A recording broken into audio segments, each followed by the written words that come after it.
coal dealer presents The Shadow. These half-hour dramatizations are designed to forcibly demonstrate to old and young alike that crime does not pay. Before we start the first act of today's Shadow story, attention homeowners. If you want better heat with less furnace attention, here's what you do. Get in touch with your nearest blue coal dealer. Order a supply of blue coal, the fine quality hard coal that's been mined and prepared by the most modern methods and laboratory tested for quality. You'll find that blue coal offers you by far the most for your money in heating comfort and satisfaction. Don't fail to try it. Order your supply of blue coal tomorrow. The Shadow, mysterious character who aids those in distress, is in reality Lamont Cranston, wealthy young man about town. Cranston's friend and companion, the lovely Margot Lane, is the only person who knows to whom the unseen voice belongs. Today's story, Friend of Darkness.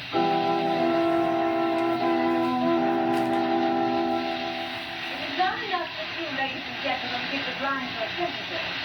They hardly need that, and most would rather not have it.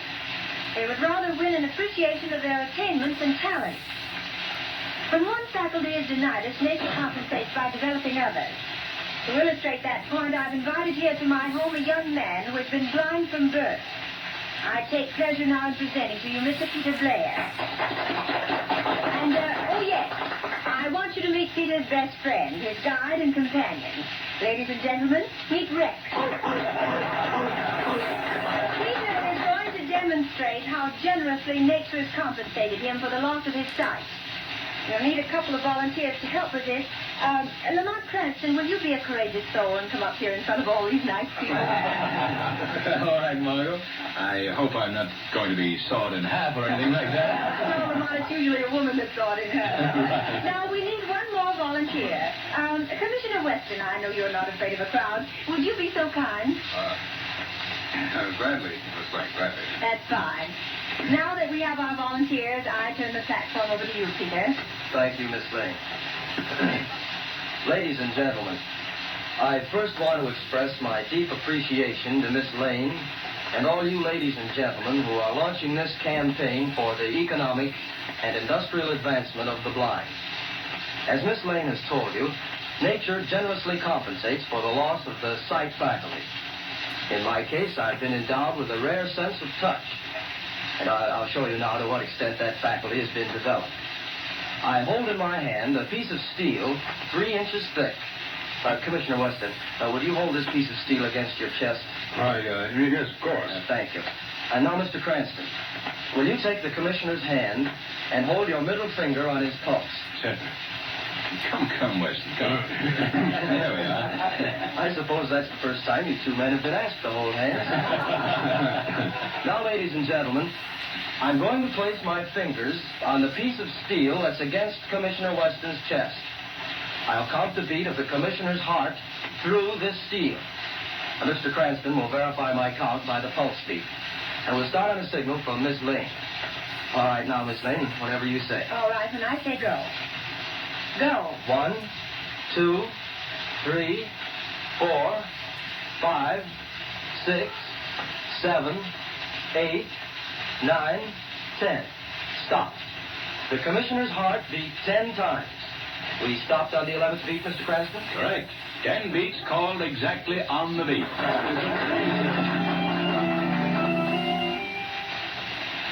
Where's the Skinner, Joe? He's out with that police dog Princey for teaching him something, he says. I wonder what the Skinner has up his sleeve. He's been training that mutt for the past month. I don't get it. First he holds us up in his shack, and then he goes in for dog training. It's got me. Shut up. Here he comes. Hello, Skinner. Hi, Skinner. How'd the mutt do tonight? I did okay. He's a smart hound. I had to slap him around a bit, but he gets the idea after a while. Give me a smoke with him. Certainly, Skinner. Well, I guess this is the night. Night for what? To pull the stunt I've been planning on for a couple of months. You mean you got something on the fire? Yeah. They're gonna make some real dough. No penny ante stuff this time. Gee, I thought we was going to spend our lives just training that mutt. That hound is gonna be more important to the stunt I've got in mind than either of you guys. What's on the slate? You'll find out. There's a clipping I cut out of the paper about a month ago. What is it? The popular and beautiful Margot Lane launches Society for the Economic and Industrial Advancement of the Blind. Oh, that's very interesting. You ain't going into society, are you? Shut up, Bill. There's a lot of stuff here about this Margot Lane, but here's what interests me. Among the demonstrations that amazed the guests was the feat performed by Peter Blair. Blind from birth, Blair registered the heartbeat of a guest through a thick piece of steel. This he did by placing the steel over the heart of one of the guests with his own fingers on the outer side. So what? So we can use that guy. Anybody that can feel a heartbeat through a piece of steel can feel a tumbler's fall in a safe. That's swell, but how you gonna get the guy? Kidnap him? Next. That carries a death sentence in this state. Yeah.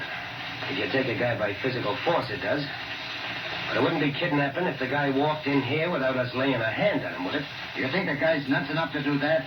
I'm gonna make him do it. How? Prince here will do it for us. This guy Blair is led around by a big police dog, just like Prince here. Rex is his name. Takes his dog to the park for exercise every night. We're gonna watch for him tonight. When he lets his dog off the leash, we grab him and leave Prince in his place. Leave Blair here. Right.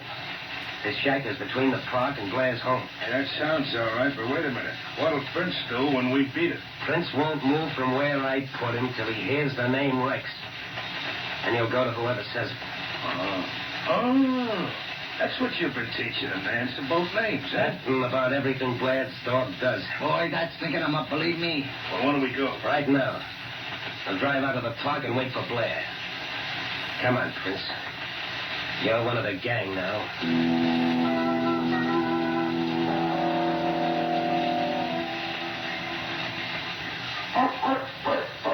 There's Peter Blair now, sitting on that bench over there. Is his dog running around? Yeah. Joe, let Prince out of the car. This is where we make the switch. Okay. Come on, Prince. Come on. Now, as soon as we get Rex over here to the car, we'll trade dogs. Prince, speak. Speak. Hey, look. The other boy stopped dead in his tracks. And now he's answering back. Here he comes. All right, Prince. All right, boy, do your stuff. Ready to grab Blair's dog, you guys? One second. He won't get away. Hello, Rex. Nice, Rexy. Come here, boy. Oh, that's it. Good stuff. All right, fellas, grab him, muzzle him. Got him, Skinner. In the car with the biggest stuffy. Shut up. You'll find your boss in a little while. Okay, Skinner, we're all set. Dogs in the car. Right. Now lie down on the grass, Prince. That's it. Now stay put till Blair calls for Rex. No, boy. Down. That Prince ain't moving a muscle. Boy, you sure got him trained. Red, time to go home. Come on, Red. Look at Prince. You heard him call. Red, forward. Say, look at Prince jump all over Blair. Like he knew him all his life. He'll never know it ain't Rex. Will you look at that? Prince is leading the guy right out of the park. Right out of the park and right into our hands.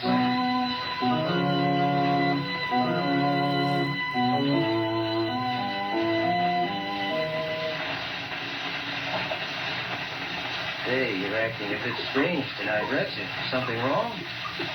Hey, why don't you answer me? Oh, you're sulky, are you? That certainly isn't like you. I'm surprised at you. What are you stopping here for, Rex? We're not near home yet. Is the car coming? Well, you found your voice at last. Rex, you've taken me to somebody's door. Stop pulling like... Rex, stop! What am I? What place is this? Is anybody here? Take it easy, buddy. You're among friends.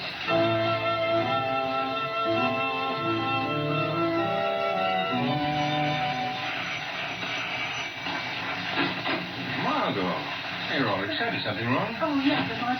A terrible thing has happened. Sit down and tell me about it. No, Lamont, I can't sit down, and neither can you.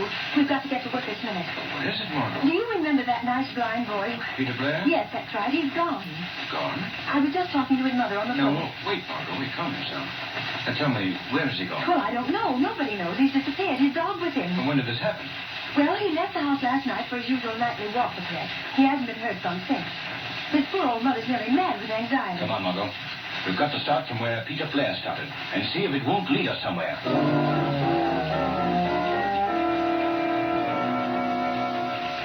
Now, take it easy, Blair. Nobody's going to hurt you. Oh, I don't care what you do with me. What have you done with my dog, Rex? He's okay for the time being. One of the boys are feeding him down in the cellar. Now, let's you and me get down to business. Oh, get it over with. I have no money, if that's what you're after. No, but you can get plenty for us. At least you can help us get it. Help you? What do you mean? Here's the dope. We've got a line on how to get into the State Street Bank. There's plenty of dough in that big vault. All you've got to do is plant them educated fingers of yours against the vault door and tell us when the tumblers fall. You mean you want me to help you rob a bank? That's just what we want, and that's just what you're going to do. Oh, you must be mad to think I'd do anything like that. Look here, Blair. I tried to be nice to you. I guess it ain't the right treatment. I got another medicine. A pretty bit of dose. What do you mean? You want to keep your dog, don't you? Rex, well, of course. I'd be lost without him. He's my eyes. He sees for And me. you're going to the bank with us tonight or else. Oh, you wouldn't. You wouldn't hurt Rex. That'd be as bad as killing a person, a helpless human. You're going to do what we say or not? Oh, I couldn't. I'd be a criminal. I couldn't do it. Okay. You've had your chance. Marty? Yes, Skipper. What are you going to do? Don't find out. Have you got your gun, Marty? Yeah. When I count 10, I want you to plug that dog to Blair. Oh, no, you can't. Yeah, that's just how long you've got to make up your mind. To the count of 10. One. Oh, you wouldn't do that. You couldn't. 2. 3. No, Rex. 4. No. 5. Please, for God's sake. 6. 7. 8. Wait. All right. I'll do it.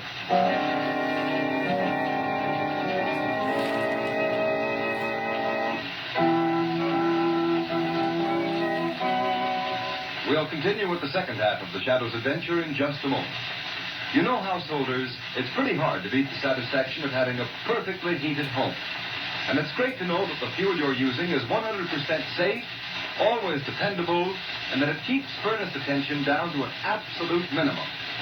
Now, that's exactly the kind of all-around heating comfort and satisfaction Blue Coal provides for thousands of American families every year. And if you haven't yet tried this superior quality fuel, don't put off a real treat. I can tell you that Blue Coal is America's finest hard coal, finest because it's mined from Pennsylvania's richest deposit. And then it's sized, screened, and prepared by the nation's largest hard coal producer, the Glen Alden Company. I can tell you, too, that each carload of Blue Coal undergoes a thorough laboratory test to ensure its quality before it leaves the yard. But if you'll just try Blue Coal and ask for it by name when you order your next fuel supply, then your heating problems will be over. For you'll find that Blue Coal requires less furnace attention, and your family will appreciate Blue Coal's steadier, more dependable heat. Just see if I'm not right. Call your nearest Blue Coal dealer tomorrow. His name is listed in the Where to Buy It section of your classified phone directory under the words Blue Coal.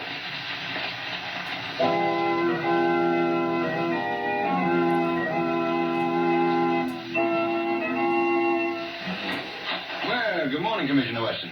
Cranston, you must have ridden down here with a milkman. What are you doing around at this hour? I've been anxious to know what the police are doing about the disappearance of Peter Blair. Oh, you got your fist in that now, huh? Very much so, Commissioner. What news have you? None. We've been dragging the river for his body all night, but we found no trace yet.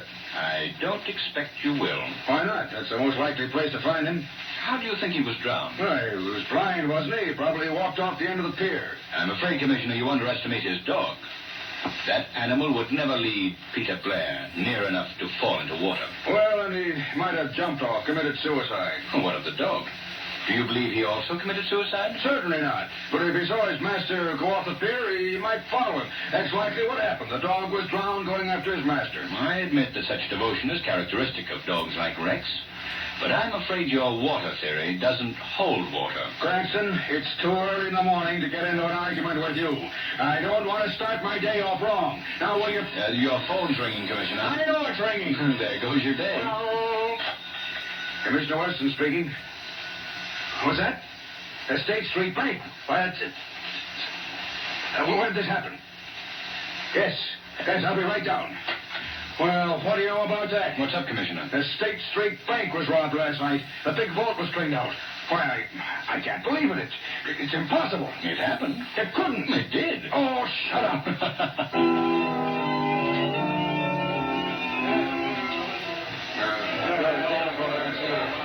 Well, this vault was opened by a cracksman. He's the best one that ever lived.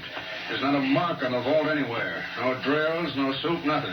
Just open, that's all. That seems to have been enough for the gang's purpose, Commissioner Weston. Cranston, if you're going to let loose a theory, I'll lock you in that vault until I've completed this investigation. I wouldn't lock anyone in that one if I were you, Commissioner. It's too easy to open. Then keep out from under my feet. Have you formed an opinion yet as to how this thing was accomplished? Yes, I have. There's only one way it could be done.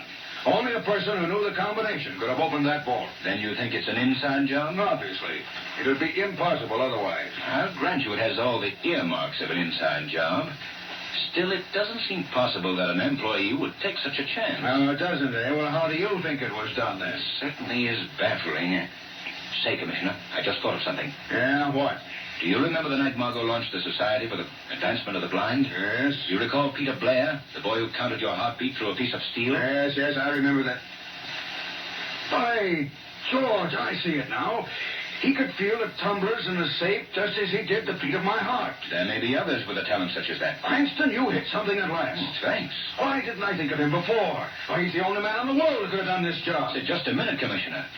You don't by any chance think Peter Blair robbed this bank? Why, the whole thing ties in perfectly. He disappears mysteriously. The bank is robbed.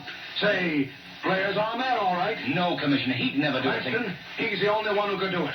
I've been hunting him dead. Now I'm after Peter Blair, dead or alive. What are you hollering about, Blair? We're only asking you to do one more job for us. And we'll beat it out of town and you can go home with your dog. Oh, but I can't do it again. I just can't. You'll do it all right. This job is a cinch. We got almost an open door to the National Bank. All right, men, here's a setup. Now, the watchman has coffee delivered from a lunch wagon every night at about 12 o'clock. He takes it from a kid at the side door. All we have to do is follow the kid into the alley, stick a gun in his ribs, make him ring the bell just as he always does. When the watchman opens the door to get his coffee, we go in. Not into it. Oh, you'll be caught sooner or later, Skinner. All right, Blair, it'll be later. Come on, fellas, let's go. Right. Oh, Joe. Yeah? I want you to stay here and get things together for the getaway. We're leaving town right after this job. What do you want me to do? Clean out everything. Don't leave a thing behind, get me? No evidence. Right. Don't leave a thing. Yeah. How about Blair? We'll handle him on the way back. Right. All right, you guys, into the car. Marty, take care of Blair. Come on, you. What's the matter, Much? You crying for your boss? Well, you won't miss him long. Skinner said clean up everything. That means you too. And you too, Prince. Your number's up. I guess I might as well get it over with. Shut up. Hey, Rex, get back there. Get back. Holy mackerel, right through the window. Hey, Rex, get down there. Get down. Crazy Mutz.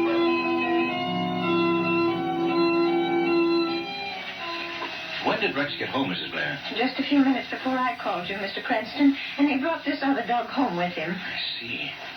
Why, he's exactly like Rex. The same markings.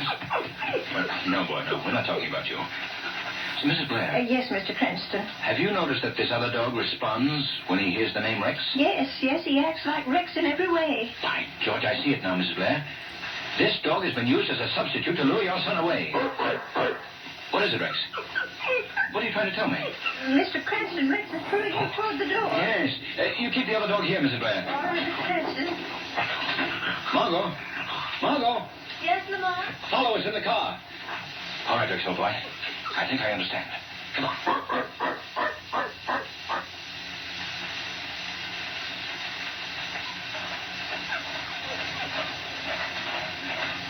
Easy, Rex. Easy. I wonder why you've led us into this lonely neighborhood. Oh, up this hill is it, boy, huh? Margot, stop the car. I think he's trying to call your attention to that shack up there, Lamont. Yes, Margot. Evidently, that's where Peter Blair is or was. Turn off the headlamps, Margot. Wait here. The Shadow's going to see what or who is in that shack. Be careful, Lamont. I will, Margot. Come along, Rex. Come on, boy. Come on.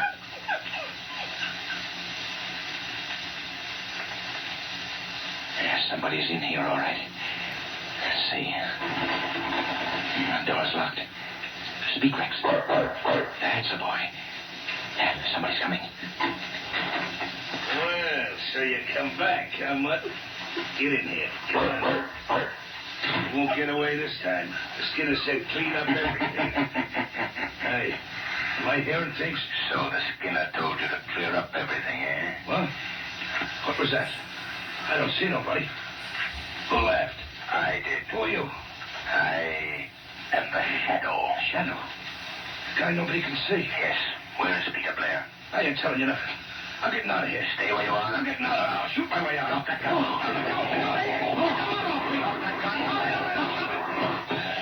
Call him out. That door's on, Rex. What do you want from me? I want you to tell me where Peter Blair is. I'll tell you if you let me out of here. I won't bargain with you. I'm interested only in Peter Blair for the moment. All right. I ain't going to be the fall guy in this. Blair's with the Skinner. Where? They're robbing the National Bank right now.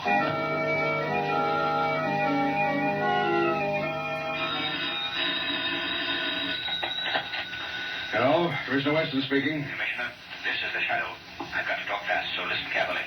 The National Bank is being robbed right at this moment. Robbed? By whom? Skinner Cross and his gang. They've got Peter Blair with them. Oh, so my dope was right. He's the guy who's been doing the dirty work. Don't be a fool. Blair is innocent. The gang is forcing him to do this. Yeah, so is Skinner Krause innocent. The boys are just doing this as a lark. Commissioner, you've got to believe me. That boy is not a criminal. Maybe not, but I am not taking any chances. What do you mean? That Skinner gang is a bad outfit. I'm taking a squad of men over to that bank with orders to shoot to kill. Commissioner, you can't do that. You may kill an innocent boy. The order is shoot to kill.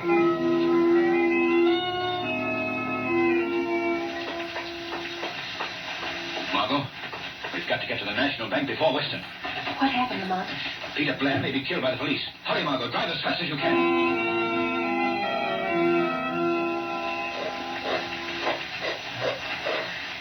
Okay, hold it. All right, Blair, what did you get on that turn? 55. Okay, spin the dial again, kid. Left this time. All right, stop. It's the last turn. We open now. What's the number, Blair? I'm not going to tell you. What? No, I'm not going to be party to robbery anymore. You tell me that number, I'll blow your head off. Go ahead, you'll do it anyway, so I can't give information to the police. I'll give you one more chance. You going to tell us the number? No, I'm not. Why, you... What's that?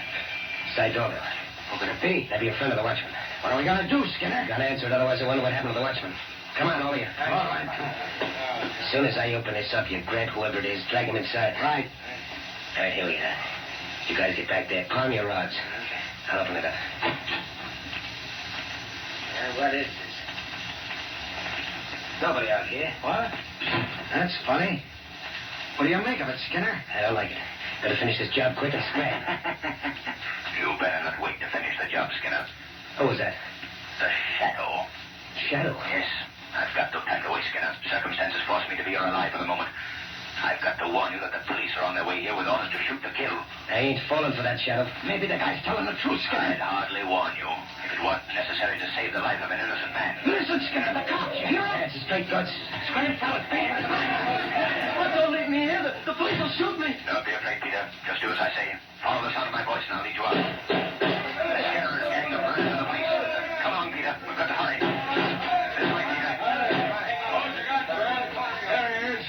The real brains of the gang. We've caught up with you, Blair. Just a minute, Commissioner. The Shadow. Yes, Commissioner. You certainly got here fast. Just barely fast enough to keep you from making a complete fool of yourself. Where's my dog? Where's Rex?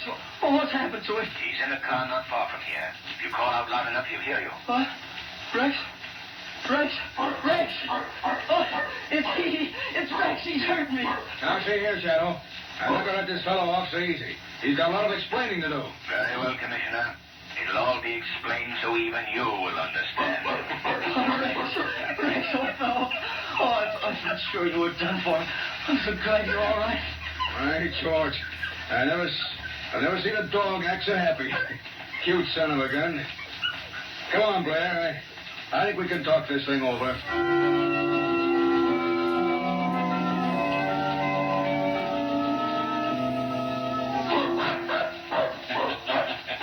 Well, you've got two fine animals now, Peter. You going to keep them both?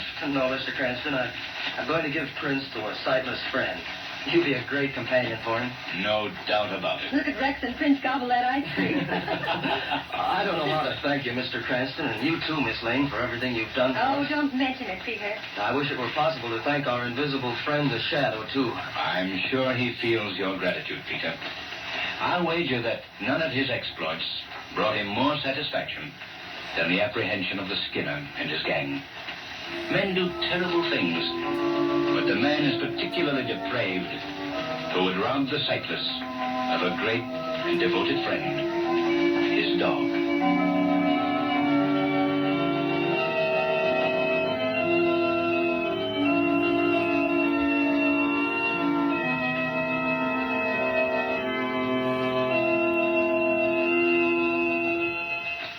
And now here's Blue Coal's heating expert, John Barclay. Thank you, Ken Roberts, and good afternoon, friends.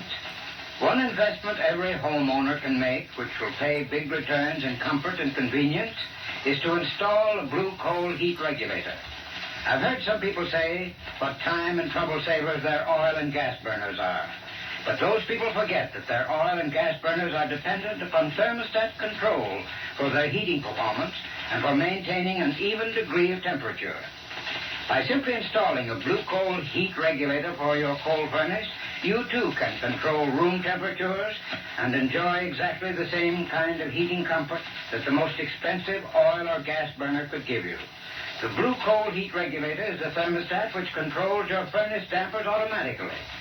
All you need do is set the thermostat control at the exact temperature you wish.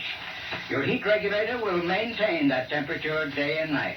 What's more, it will stop your house from becoming overheated in warmer weather and save you from wasting coal. Get in touch with your nearest Blue Coal dealer. He'll be glad to show you how a Blue Coal heat regulator can pay for itself in the time, trouble, and amount of coal it saves you. I thank you.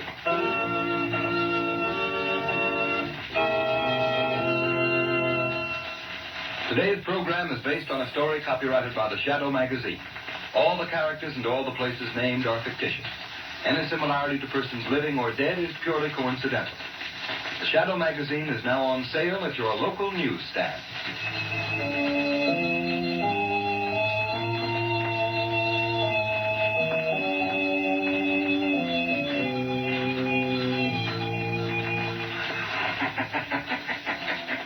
The weed of crime bears bitter fruit. Crime does not pay.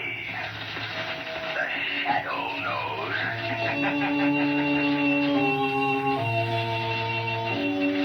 Next week, same time, same station, Blue Coal, America's finest anthracite, will again present another thrilling adventure of the Shadow. Be sure to listen, and be sure to burn Blue Coal, the solid fuel for solid comfort.